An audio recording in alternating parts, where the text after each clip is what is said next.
How to see who viewed your public profile on Snapchat. Let's get started. Launch Snapchat app. Now click on the avatar icon given at the top left. You'll be directed to the profile page. Now click on the option public profile.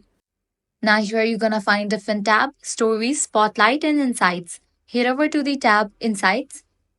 You're gonna find different option: public stories, 28-day summary, total followers, profile views.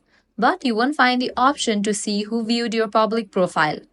At the moment, there is no such option within Snapchat to see who viewed your public profile, but instead, you can apply this trick.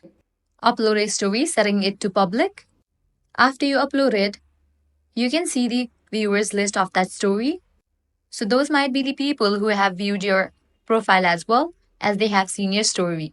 As if right now this is the only workaround, if in the future Snapchat comes up with the feature to see who viewed your public profile, I'm gonna definitely update you guys. So that's a wrap for this video. If this guide helped you out, don't forget to like, share, and subscribe to our channel. Thanks for watching.